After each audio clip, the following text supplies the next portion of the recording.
covers all the bases. He's about to start up a new late-night show, and he even got President Obama in on his act. Please welcome George Lopez.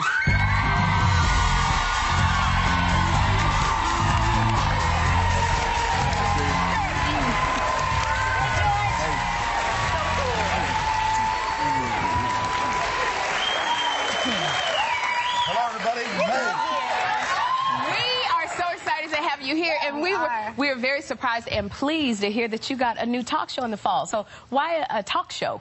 Well, I want to show young juvenile delinquents and criminals that if they work hard, they can have a talk show. They can have their own talk show as well. You're a role model. I love that. Yes. You know what? There are 47 million Latinos in the United States, and those are just the ones who answer the door. So. Because we never answer, but if you honk, we'll all run out. And I just think it needs to be more diversity on TV. That's right. Very good. Do you agree? What's it going to be like? Can you talk like the format is going to be a lot of music and different things that are relatable to people of color, you know, celebrity car stripping maybe, you know. And then, you know, my couch will not be like this. It will have plastic over it. And, you won't be able to sit on it. Right. Yes, and my goal, Elizabeth, is to eventually have a show so good that Latinos will actually want to pay for cable. That is my dream. That's a dream. That's my dream. You may not get it for free.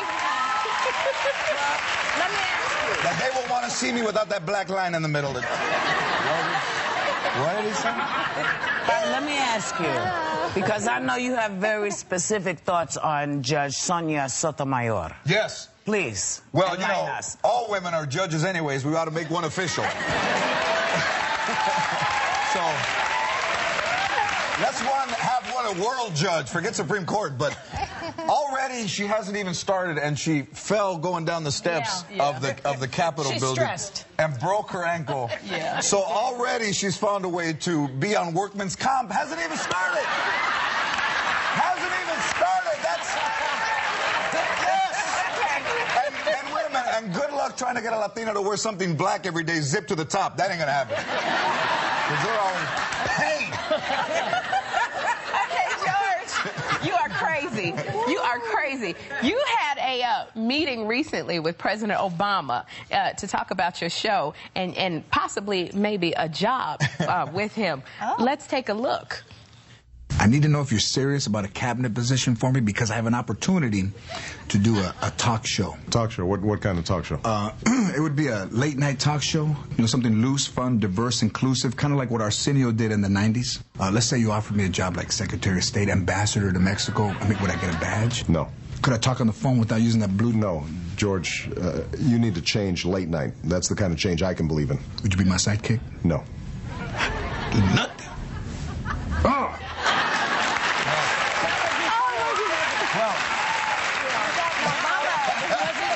She says that was before he was president. Actually, shot two in case he won and one lost. Really? No. But you know, you know, we always seem to find the Latino in everybody, and Barack Obama, I think, has, you know, he has the color of a Latino, and you know, he lives in a house that's not his. That's very Latino. And spending money that he doesn't have.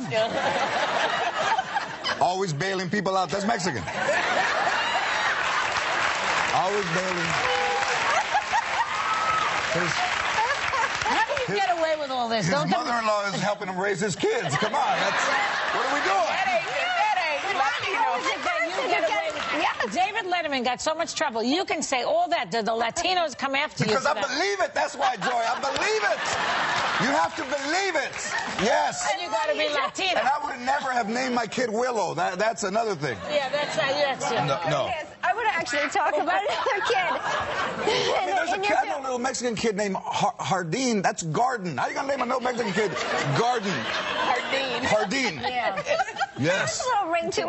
I want to ask you about another kid, because in the new Nickelodeon film, Mr. Troop, you play this workaholic single dad who's trying to, like, make up for lost time. And so he takes his kid camping, right? Yes. So I want to show everybody a clip because it's very good. Check it out. Oh, I've been hit! Oh! Man down! 911. Medic, man down! You weren't shot, Dad. What is it, some kind of bird puke? You've been slimed. Hey! Whoever's out there, you don't know who you're messing with. Ah! Ah! Help! Ah! Tell me you're a little bit more outdoorsy than that, right? Can you? No, I'm not outdoorsy at all. I need 4 bars on my BlackBerry at all time. I don't want to go out. I don't want to go out. And then I always I always wear these shoes, and I wear like running suits. So I'm a little like Al Sharpton, you know, because I wear like a running suit with black socks and dress shoes. You know. Yeah. And I'm always trying to correct other people's ills. You know, I was reading that you said that if your daughter was raised by your grandmother, it would be a whole different deal right now. With your daughter. Well, what first of all, my daughter doesn't eat fried bologna like we did when we were kids. You were raised by grandma? My grandmother was tough. One time I heard her talking. I thought she was babysitting my daughter. She's like, oh, you're so cute. You're so beautiful. I love you so much. I go in there because I never got that love. She's holding one of her dogs over her shoulder. And my daughter's playing by herself with a little ball. You know, she's like, I love you so much. And then, you know, my grandmother was the kind of person that if I was reading, she'd turn the light off on me. Oh, really? Yeah. And I'm reading, and she'd be like, now you want to learn. You know, that kind of stuff. You know what I mean? What is this with you in golf? What the hell? Whoopi. You better explain that. Anytime you get to hit something white with a club.